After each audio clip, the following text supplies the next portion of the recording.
रेणुका काले। मेरी हिंदी कक्षा हिंदी पद में आपका स्वागत है।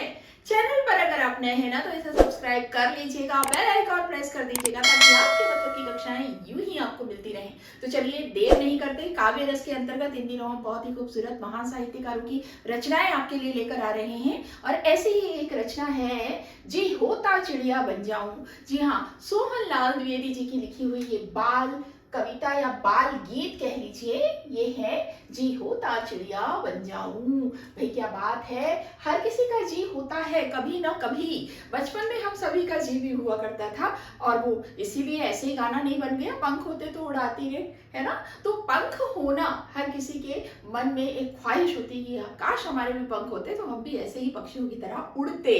तो ऐसे ही मनोभावों को व्यक्त करती हुई एक बहुत ही प्यारी सी कविता है, बाल गीत है ये। तो चलिए पहले इसका वाचन करती हूँ और उसके बाद फिर इसका अर्थ मैं आपको समझाऊंगी। जी होता चिड़िया बन जाऊं, मैं नभ में उड़कर सुख पाऊं। मैं फुदक फुदक कर डाली पर डोलूं तरु की हरियाली पर, फिर कुतर कुतर कर फल खाऊं। जी होता चिड़िया बन जाऊं। कितना अच्छा इनका जीवन, आजाद सदा इनका तन मन। मैं भी इनसा गाना गाऊं, जी होता चिड़िया बन जाऊं। जंगल जंगल में उड़ विचरूं, पर्वत घाटी की सैर करूं, सब जग को देखूं इठलाऊं। जी होता चिड़िया बन जाऊं। कितना स्वतंत्र इनका जीवन, इनको न कहीं कोई बंधन। मैं भी इनका जीवन पाऊं, जी होता चिड़िया बन जाऊं। जी होता चिड़िया बन जाऊं। मैं आपको बता दूं कि इसी कविता का एक अलग से मैंने वीडियो बनाया है जो कि काव्य पाठ है। और हमारे नन्हे मुन्ने बच्चे जब काव्य पाठ प्रतियोगिता में इस कविता को प्रस्तुत करने जा रहे हैं, उनकी इच्छा है कि ये कविता वो बोले, तो उस वीडियो को देख लीजिएगा और किस तरह से बच्चे अपनी कविता प्रस्तुत कर सकते हैं, इसमें थोड़ा सा आपको एक मार्गदर्शन मिल जाएगा। तो चलिए इसका अर्थ देख लेते हैं। जी होता चिड़िया बन जाऊं, मैं नभ में उड़कर सुख पाऊं। एक इंसान है, चाहे वो बच्चा है, बूढ़ा है, जवान है, कभी ना कभी उसके मन में ये ख्याल जरूर आता है कि काश मैं चिड़िया बन जाऊं। और चिड़िया बनकर क्या करना है भाई? चिड़िया बनकर, पक्षी बनकर उसे क्या करना है? नभ में उड़कर क्या करूं? सुख पाऊं। मैं आकाश में पक्षी की तरह उड़ूं, चिड़िया की तरह उड़ूं और सुख पाऊं। मैं फुदक फुदक कर डाली पर डोलूं तरु की हरियाली पर, फिर कुतर कुतर कर फल खाऊं। जी होता चिड़िया बन जाऊं। चिड़िया बनकर क्या करना चाहते हैं? कवि महोदय कहते हैं कि मैं फुदक फुदक कर डाली पर डोलूं तरु की हरियाली पर। एक बच्चे के मनोभाव व्यक्त कर रहे हैं, बच्चे की भावनाओं के अनुसार वो कह रहे हैं कि बच्चा चाहता है चिड़िया बन जाऊं और क्या करूं? फुदक फुदक कर डाली पर। पेड़ों की डालियां होती है ना, ब्रांचेस होती है, उसकी डंगाल होती है, तो वो कहते हैं कि मैं चिड़िया की तरह डाली पर फुदक फुदक कर डोलूं तरु की हरियाली पर। पेड़, हरा भरा जो पेड़ है उसकी हरियाली पर मैं डोलता फिरूं पक्षी बनकर, है ना। फुदकता रहूं इधर से उधर डाली में, फिर कुतर कुतर कर फल खाऊं।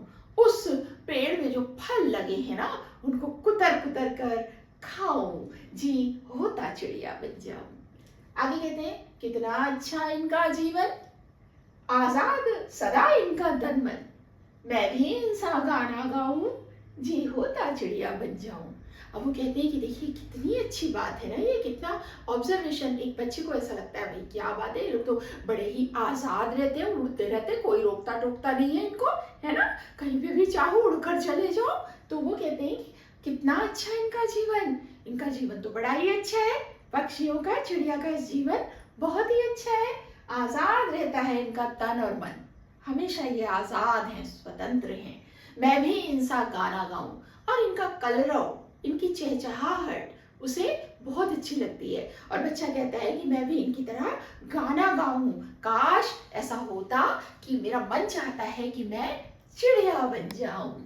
जंगल जंगल में उड़ विचरूं, पर्वत घाटी की सैर करूं, सब जग को देखूं इठलाऊं। जी होता चिड़िया बन जाऊं। बच्चा कहता है कि मैं जंगल जंगल में उड़ विचरूं, मैं इस जंगल से उस जंगल, उस जंगल से उस जंगल ऐसा उड़ता हुआ विचरता रहूं, घूमता रहूं। पर्वत घाटी की सैर करूं, और इस पर्वत से उस पर्वत, घाटियों से होते हुए, जंगलों से होते हुए, इधर से उधर मैं सैर करता रहूं, सब जगह को देखूं, इठलाऊं। और भाई ऊपर से विहंगम दृश्य बोलते हैं ना, बड़ा खूबसूरत नज़ारा, हवाई जहाज से भी आपने देखा होगा। और पक्षियों का विहंग यानी पक्षी, और पक्षी कैसा नज़ारा करते हैं इस दुनिया का, अगर हम बहुत ऊंचाई से वो देखते हैं तो हम उसे कहते हैं विहंगम दृश्य। कितना अलौकिक, कितना प्यारा मनोरम दृश्य वो होता है। तो वो कहते हैं कि पक्षी बनकर, चिड़िया बनकर मैं जब ऊपर उड़ता फिरूंगा ना, तो मैं क्या करूंगा, इस जग की सुंदरता को, सुंदर धरती को देखकर मैं इठलाऊं। जी होता है मैं चिड़िया बन जाऊं। कितना स्वतंत्र इनका जीवन, इनको ना कहीं कोई बंधन, मैं भी इनका जीवन पाऊं, जी होता चिड़िया बन जाऊं।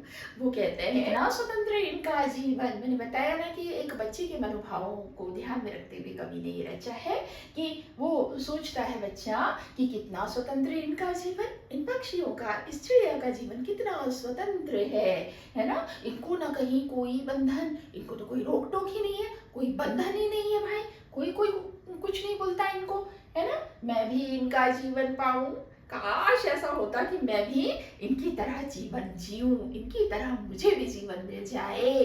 जी होता चिड़िया बन जाऊं, जी होता चिड़िया बन जाऊं। तो देखा आपने कितनी प्यारी कविता है ये, एक बाल मन की भावनाओं को, चिड़िया को देखकर, पक्षी को देखकर, उसके मन में उमड़ते घुमड़ते विचारों को, लालसाओं को कितने खूबसूरत तरीके से, बहुत ही सहज और सरल ढंग से कवि सोहन लाल द्विवेदी जी ने इस बाल गीत के माध्यम से प्रस्तुत किया है। तो अगर आपके परिवार में, आपके इर्द गिर्द, आपके घर में ऐसे छोटे छोटे बच्चे हैं तो उन्हें ये कविता सिखाइए और उनकी हिंदी भाषा पर रुचि और पकड़ बढ़ाइए। मिलेंगे अगली कक्षा में, तब तक के लिए स्वस्थ रहिए, मस्त रहिए और दीजिए अनुमति हिंदी बच्चों की काले मैम को नमस्कार।